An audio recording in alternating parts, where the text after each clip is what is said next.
CM Pushkar Singh Dhami ने प्रदेश में यात्रा प्राधिकरण बनाए जाने के दिए निर्देश, जिस पर पूर्व मुख्यमंत्री त्रिवेंद्र सिंह रावत ने प्रतिक्रिया देते हुए देवस्थानम बोर्ड की वकालत की।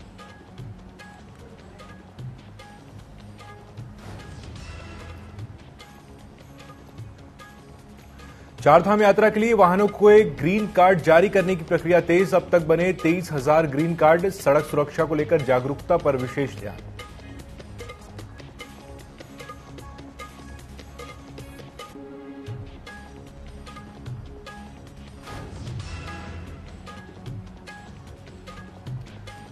उत्तराखंड में राजस्व पुलिस की जगह रेगुलर पुलिस की व्यवस्था। हाई कोर्ट ने 1 वर्ष के अंदर राज्य में राजस्व पुलिस व्यवस्था को पूरी तरह खत्म कर रेगुलर पुलिसिंग लागू करने के दिए निर्देश।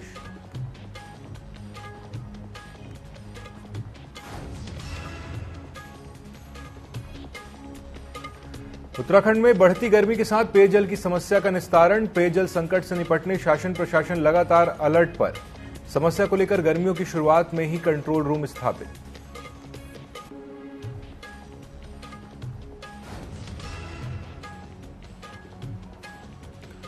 और रुड़की गंग नहर से मिली मां बेटे के शव। बेटा काफी दिनों से चल रहा था बीमार, मां भी मानसिक रूप से थी तनाव में।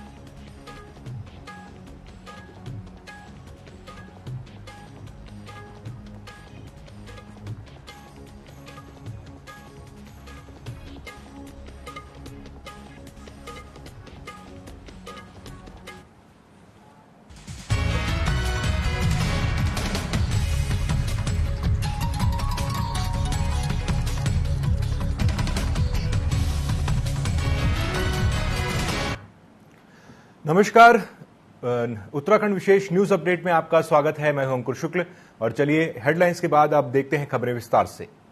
उत्तराखंड में अब निकाय चुनाव को लेकर सियासत तेज होती नजर आ रही है। कांग्रेस विधायक सुमित हरदेश ने राज्य सरकार पर निकाय चुनाव को पूरी तरह टालने के प्रयास करने के आरोप लगाए हैं। सुमित हरदेश ने कहा कि सरकार न्यायालय को गुमराह करने में भी पीछे नहीं रहती। अब निकाय चुनाव में भी सरकार ने कुछ ऐसा ही किया है। आगामी 4 जून को मतगणना के दिन भाजपा सरकार को झटका लगेगा, लिहाजा इसी डर से निकाय चुनाव को पीछे किया जा रहा है।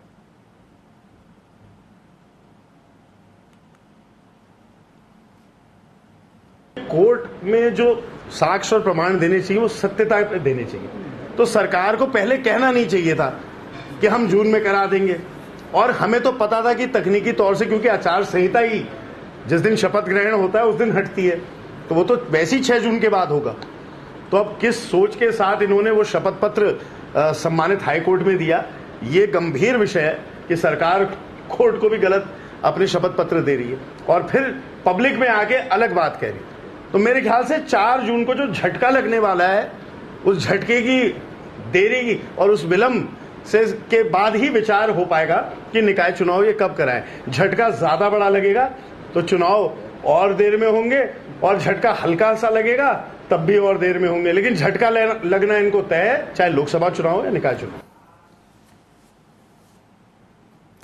उत्तराखंड में आने वाले 2 से 3 दिन मौसम ठीक रहेगा, जिसके चलते तापमान में वृद्धि होगी। मौसम विभाग के निर्देशक विक्रम सिंह की माने तो उत्तराखंड में उत्तरकाशी, रुद्रप्रयाग, चमोली, बागेश्वर जनपद में कहीं कहीं पर हल्की से मध्यम बारिश हो सकती है, लेकिन प्रदेश के अन्य स्थानों पर मौसम शुष्क रहेगा। 24 और 25 मई के आसपास मौसम में परिवर्तन होगा और राज्य में कई जगहों पर हल्की बारिश होने की संभावना है। बिल्कुल, देखिए जो चारधाम लोकेशन हमारी वो उच्च हिमालयी क्षेत्रों में है, तो वहाँ जो भी जा रहे हैं थोड़ा तो ये है कि आपको जो है थोड़ा तैयारी से ही जाना चाहिए, चाहे वो बारिश के लिहाज से है या तापमान वहाँ तो बहुत कम है। यहाँ तो आपको लगता है कि बहुत गर्म है, लेकिन वहाँ पहुँचते एकदम जो है तापमान बहुत कम हो जाते हैं और रात्रि में तो विशेषकर बहुत ही कम रहता है। तो उस तैयारी को आपको देख के जाना चाहिए, आपको गर्म कपड़े भी लेके जाना चाहिए और छोटा मोटा जो बारिश से बचने के उपाय है वो भी करने चाहिए।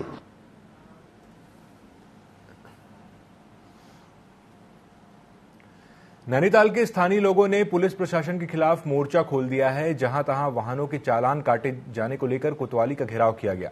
भाजपा युवा मोर्चा के पूर्व जिलाध्यक्ष ने जानकारी देते हुए बताया कि नैनीताल नगर में पार्किंग की जगह नहीं है, जिसकी वजह से सामान लेने अपने छोटे बड़े वाहनों से बाजार जाना पड़ता है। खरीदारी के दौरान पुलिस उनके वाहनों पर 2500 से लेकर 5000 का चालान काट देती है। पुलिस उच्च अधिकारियों को पहले भी मामले की जानकारी दे दी गई है। उच्च अधिकारियों ने जल्द ही पार्किंग जोन घोषित कर समस्या का समाधान करने का आश्वासन दिया था।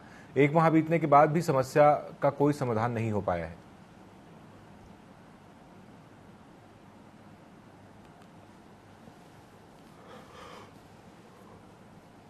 देखिए, पूर्व में भी हम लोगों द्वारा माननीय एसपी सिटी और सीओ सिटी साहब से बात हुई थी और नैनीताल में पार्किंग को लेकर, स्थानीय लोगों की पार्किंग को लेकर जगहों को चिन्हित करने की बात हुई थी। तब हमें आश्वासन दिया गया था कि 2-3 दिन में ये सारा काम हो जाएंगे, लेकिन अभी तक भी इस पर कोई काम नहीं हुआ है। इसके अलावा हो क्या रहा है कि जो लोकल स्थानीय लोग हैं उनकी चालान पे चालान करे जा रहे हैं, घरों के आगे गाड़ियां खड़ी हैं उनका चालान हो रहा है। माननीय सांसद जी से भी बात हुई, उन्होंने भी आश्वासन दिया था। अब हम चाह रहे थे कि माननीय कप्तान महोदय से हमारी एक बार बात हो जाए और उसके बाद जैसे भी ये समस्या का समाधान हो जाए।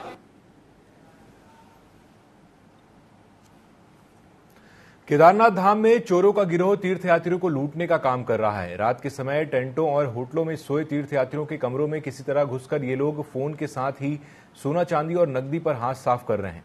मंगलवार देर रात जब चोरों का गिरोह बेस कैंप में चोरी करने गया तो स्थानीय लोगों ने इन्हें पकड़ लिया। इनमें 2 चोर मौके से भागने में सफल रहे, जबकि एक नाबालिग पकड़ा गया।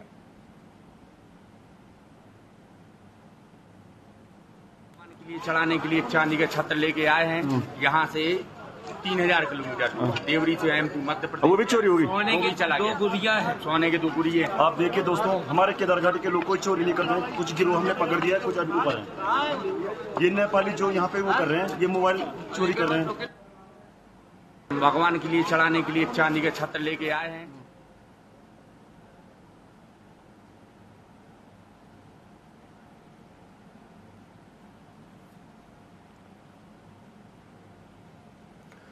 टिहरी गढ़वाल के नगर पालिका परिषद में उद्यमियों के लिए प्रशिक्षण कार्यक्रम का आयोजन किया गया। इस दौरान पैकेजिंग, लेबलिंग, FSSAI, पंजीकरण, उद्यम स्थापना और सरकारी विभागीय योजनाओं को लेकर प्रशिक्षण दिया गया।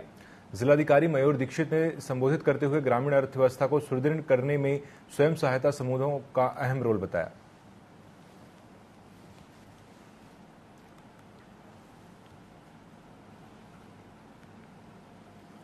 महिलाओं ने प्रतिभाग किया है और इसमें विभिन्न जो हमारे एक्सपर्ट्स हैं पैकेजिंग के या फिर टैक्स से रिलेटेड हो या सर्टिफिकेशन से रिलेटेड हो और उत्पादन कैसे बढ़ा सकते हैं उसके बारे में जिन लोगों ने अच्छा काम किया है उनको भी आज आमंत्रित किया गया है। और इस पूरे दिन के वर्कशॉप में उद्देश्य ये है कि जो महिलाएं हैं उनकी आय में कैसे वृद्धि हो सके, महिला समूह और बेहतर कैसे अपने कार्य को कर सकें।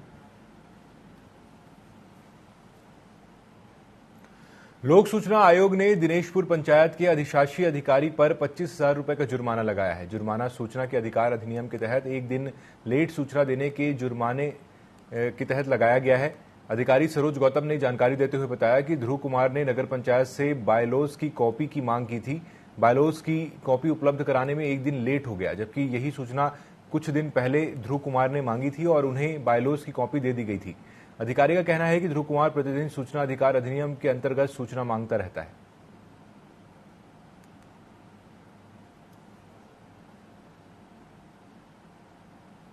पता नहीं ये क्या चीज जानना चाहता है, क्या मांगना चाहता है, इसकी मंशा क्या है, ये मैं नहीं समझ पा रही। ध्रुव कुमार के खिलाफ अभी तो हम जिस तरह से ये बार-बार हमें सूचना अधिकार मांगता है, इसकी भी हम भी इसके खिलाफ भी हम अपील कर सकते हैं कि शासन को कि हमारे जो सरकारी कार्य होते हैं उनमें बाधा पहुंचाता है और हमारा एक स्टाफ प्रतिदिन इसी की सूचनाओं को देने में लगा रहता है। जैसे कि हमारा ऑफिस का सरकारी समय और एक सरकारी व्यक्ति पूर्ण रूप से इसी में ही लगा, इसी के कार्य पर लगा हुआ है। पता नहीं। रुद्रपुर के भदईपुरा स्थित फॉरेंसिक साइंस लैब में 1 दिवसीय प्रशिक्षण कार्यक्रम आयोजित किया गया। कार्यशाला में उजाला एकेडमी भवाली उत्तराखंड से पहुंचे अपर जिला जजों को फॉरेंसिक साइंस लैब संयुक्त निदेशक डॉक्टर दयाल शरण ने फॉरेंसिक की बारीकियों को बताया। वहीं वैज्ञानिक अधिकारी हेमंत होलकर ने नारकोटिक्स, बैलिस्टिक और टॉक्सिकोलॉजी की बारीकियां बताई। एसीएमओ डॉक्टर सुरेश कटारिया ने पोस्टमार्टम और फॉरेंसिक मेडिको लीगल की महत्वपूर्ण जानकारी दी। इंस्पेक्टर संजय जोशी ने घटनास्थल से एविडेंस जुटाने, क्राइम सीन प्रिजर्वेशन, साक्ष्य जुटाने और फॉरेंसिक में इसका क्या महत्व है, इसकी जानकारी दी।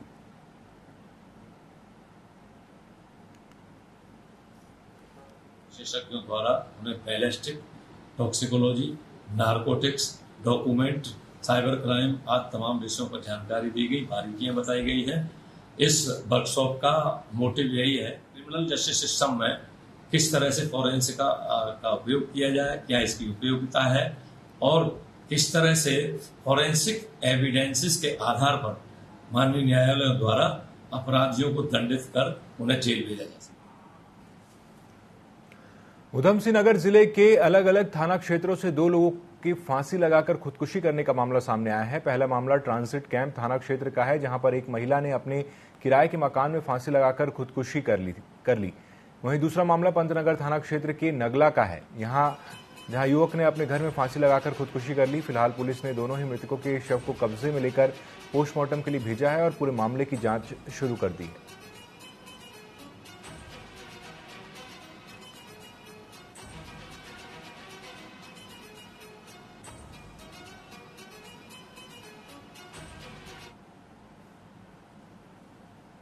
हरियाणा से आए, इनके 4 बच्चे हैं और महिला की उम्र करीब 30 वर्ष है।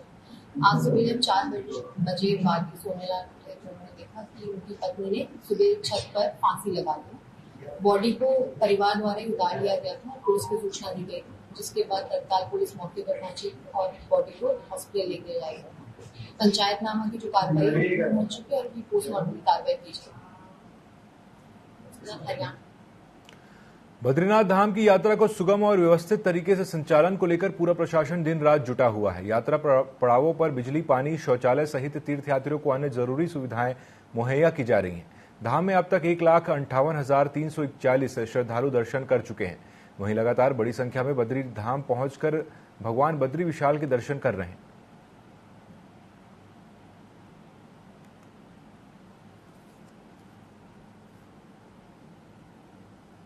अभी केदारनाथ के दर्शन करके आया था और अभी बद्रीनाथ के दर्शन कर चुके हैं और मुझे बहुत अच्छी व्यवस्था लगी यहाँ पे, बहुत मजा आया मुझे। बहुत सारे खाने की व्यवस्था अच्छी है और यहाँ दर्शन भी अच्छे से करवाए जाते हैं।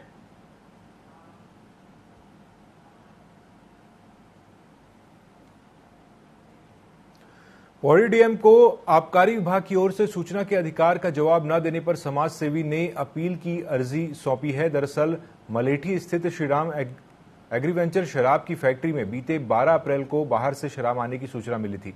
शिकायत के बाद निर्वाचन आयोग की एफएसटी टीम मौके पर पहुंची थी। वहीं इस पूरे प्रकरण में शराब की संख्या, ब्रांड और अन्य जानकारी को लेकर समाजसेवी मनीष खुशहाल स्वतंत्र ने सूचना का अधिकार लगाया, लेकिन विभाग की ओर से प्रश्नवाचक सवालों का आधार बताते हुए जवाब नहीं दिया गया, जिसके बाद समाजसेवी ने डीएम से मुलाकात कर उन्हें अपील को लेकर अर्जी भी दी। हमें सबसे ज्यादा जो संदेह का मामला लगा वो आबकारी विभाग की तरफ से लगा, क्योंकि उनको हमने सुबह 9 बजे ही सूचना दे दी थी और वो करीब 8 बजे वहां पहुंचे आनाकानी करते हुए।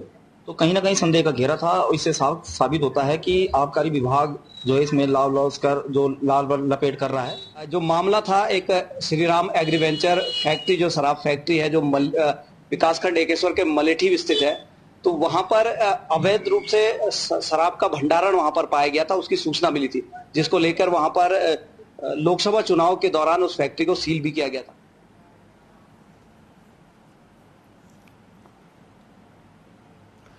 हल्द्वानी का तराई पूर्वी वन विभाग जल्द अतिक्रमण हटाने की कार्रवाई करेगा। अतिक्रमण को चिन्हित करने की कार्रवाई विभाग ने शुरू कर दी है। प्रभागी वन अधिकारी ने जानकारी देते हुए बताया कि वन विभाग अतिक्रमण के खिलाफ पिछले 1.5 साल से लगातार कार्रवाई कर रहा है और उन्होंने बताया कि चिन्हित करने के बाद अतिक्रमणकारियों को सबसे पहले नोटिस दिया जाएगा और सभी वैधानिक प्रक्रियाओं को पूरी करने के बाद अतिक्रमण हटाया जाएगा।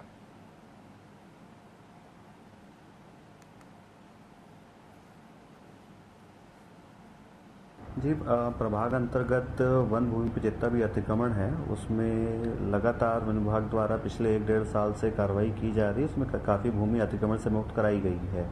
उसी के क्रम में अभी भी बहुत सारे स्थानों पे अतिक्रमण चिन्हीकरण की कार्रवाई की जा रही है और जैसे ही कार्रवाई हमारी पूर्ण होती है उन व्यक्तियों को नोटिस दिया जाएगा। नोटिस देने के उपरांत जो भारतीय वन अधिनियम 1927 है उसके प्राविधानों के तहत संपूर्ण लीगल प्रक्रिया पूरी करने के उपरांत निर्णय लिया जाएगा।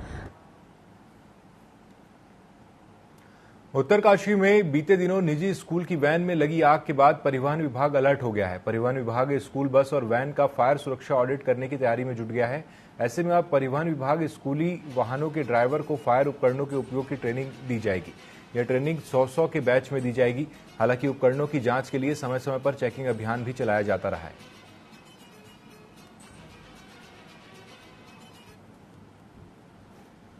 उत्तरकाशी के नेटवाड़ में एक स्कूल वैन में आग लग गई थी। आग लगने के बाद बच्चे तो उतर आए, उनको कोई नुकसान नहीं हुआ, लेकिन वैन पूरी तरह से जल गई। तो भविष्य में ऐसी दुर्घटनाएं न हो, इसको कैसे हम मिनिमाइज कर सकते हैं, तो उसके लिए हम लोग एक जो स्कूल के वाहन हैं, जैसे स्कूल वैन है, स्कूल के बस हैं, जिनसे बच्चों को ढोया जाता है, उनकी हम लोग फायर सेफ्टी ऑडिट करवाने जा रहे हैं। इसका मतलब होगा कि हम लोग गाड़ियों को चेक करेंगे, गाड़ी में फायर इक्विपमेंट लगे हैं कि नहीं, ये भी देखा जाएगा। उत्तराखंड में लंबे समय से रेगुलर पुलिसिंग की जरूरत महसूस की जाती रही है। इस बीच कुछ कदम उठाए गए हैं। नए थाने चौकियां खोली गई हैं, पुलिस कर्मियों की तैनाती भी हुई है। लेकिन अब हाई कोर्ट ने 1 वर्ष के अंदर राज्य में राजस्व पुलिस व्यवस्था को पूरी तरह खत्म कर रेगुलर पुलिसिंग लागू करने के निर्देश दिए हैं। मामले में देहरादून की समाधान संस्था ने जनहित याचिका दायर की थी, जिसमें हाईकोर्ट ने इस कार्रवाई पर सुनवाई करते हुए रेगुलर पुलिसिंग लागू करने के निर्देश दिए। वहीं एडीजी लॉ एंड ऑर्डर का कहना है कि हम कोर्ट के दिशा निर्देश पर काम कर रहे हैं। करीब 98% स्थानों पर रेगुलर पुलिसिंग लागू हो चुकी है।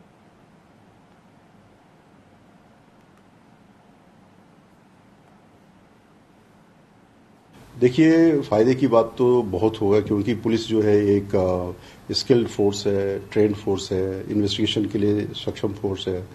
कोई दूसरी एजेंसी अगर यही कार्य करेगी तो उस प्रोफेशनल दक्षता के साथ, जो व्यावसायिक दक्षता है, उसके साथ नहीं कर पाएगी। तो जाहिर सी बात है, कोई भी अगर अपराध होगा तो उसको रिकॉर्ड भी किया जाएगा। कई बारी ये सब तो पुलिस के जो रेवेन्यू एरिया में जो विलेजेस हैं और वहाँ पे जो पुलिस संबंधी चुनौतियां हैं अभी, तो ये जो रेगुलर पुलिसिंग में जब ये सब आएंगे तो ये सब चीज़ें ठीक होंगी। तो ये मेरा मानना है कि सिस्टम ज़्यादा ट्रांसपेरेंट होगा।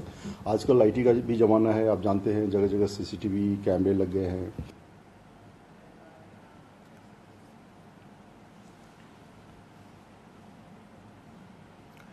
प्रदेश के कई क्षेत्रों में बढ़ती गर्मी के साथ ही पेयजल का संकट भी गहराने लगा है। एक तरफ जहां बढ़ती गर्मी लोगों के पसीने छुड़ा रही है, तो वहीं दूसरी तरफ पेयजल के संकट से आम जनता खासी परेशान भी नजर आ रही है।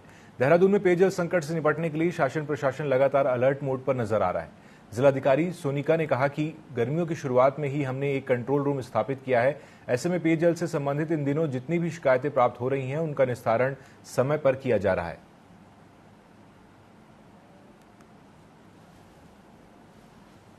नहीं, हम लोगों ने जैसे स्टार्टिंग में ही, जैसे ही गर्मी का सीज़न स्टार्ट हुआ था, हम लोगों ने पेयजल के लिए हमारे यहाँ पे कंट्रोल रूम चालू कर दिए थे। एक विभाग का है, एक हमारे विकास भवन में है और एक हमारा DICCC का जो कंट्रोल रूम है, जहाँ टोल फ्री नंबर है, उसका है।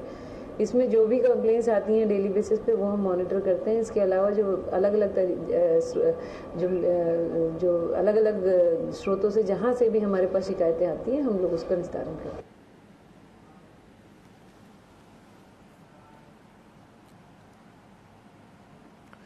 चारों धामों में इन दिनों रिकॉर्ड संख्या में तीर्थयात्री दर्शन के लिए पहुंच रहे हैं। चारों धामों के लिए किसी भी यात्री वाहन को बिना ग्रीन कार्ड के आगे जाने की अनुमति नहीं है। देहरादून के RTO सुनील शर्मा ने कहा कि अब तक 23,000 वाहनों के ग्रीन कार्ड बन चुके हैं। उन्होंने बताया कि पिछले साल पूरी यात्रा के दौरान 25,800 वाहनों के ग्रीन कार्ड बने थे। आपको बता दें कि वाहनों के ग्रीन कार्ड बनाए जाने की प्रक्रिया के दौरान उनकी टेक्निकल जांच की जाती है, ताकि वह पहाड़ी रास्तों पर चलने के लिए फिट है या नहीं देखा जाता है।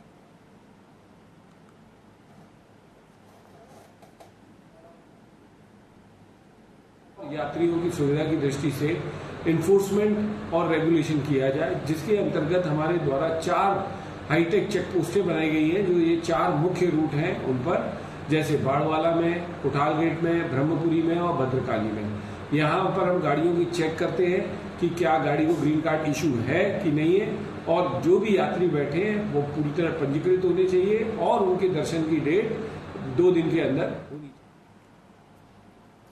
मसूरी के पास पर्यटन स्थल कैंपटी बाजार में पिछले कई दिनों से पेयजल की समस्या बनी हुई है, जिस कारण लोगों को भारी परेशानियों का सामना करना पड़ रहा है।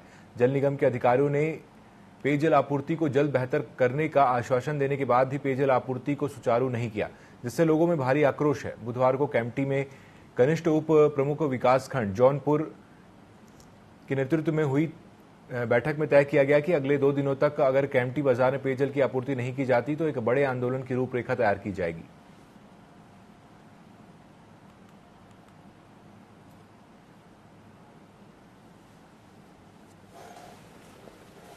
कई पिछले महीनों से विभाग से लगातार बात हो रही है, मसूरी अधिशासी अभियंता से भी बात चल रही थी एवं चंबा टीरी वाले अधिशासी अभियंता से भी बात चल रही थी, लेकिन निष्कर्ष कुछ नहीं निकल पा रहा था। तो परसों जो ज्ञापन हमने दिया और आज हमने एक जनसभा एकत्रित की तो उससे बड़ा फर्क पड़ा। और इन्होंने विभाग ने अभी फिलहाल के लिए पाइपलाइन जोड़ दी है और 1-2 दिन में पानी देने की संभावना जताई है। रुड़की गंग नहर में 2 शव मिलने का मामला सामने आया है। शव को बहते देखकर युवक ने शव को बाहर निकाला। खोजबीन करने पर पता चला कि शव मां और बेटे के हैं। दोनों उत्तर प्रदेश के बिजनौर से पिरान कलियर आए हुए थे। बेटा काफी दिनों से बीमार चल रहा था, जिसके चलते उसकी मां भी मानसिक रूप से तनाव में रहती थी। काफी दिनों से वह पिरान कलियर क्षेत्र में नहीं दिखाई दे रहे थे। मृतकों के परिजनों को जानकारी दे दी गई है और शवों को के पंचनामा कर पोस्टमार्टम के लिए भेज दिया गया है।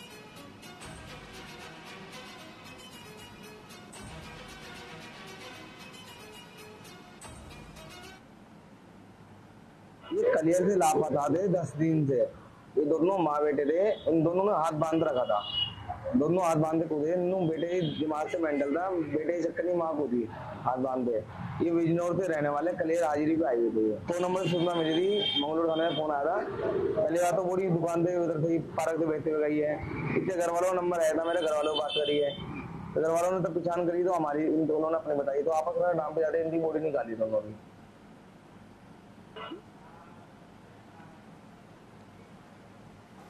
तो इस बुलेटिन में अभी के लिए इतना ही। खबरों में अपडेट रहने के लिए आप जुड़े रहिए TV24 के साथ। नमस्कार।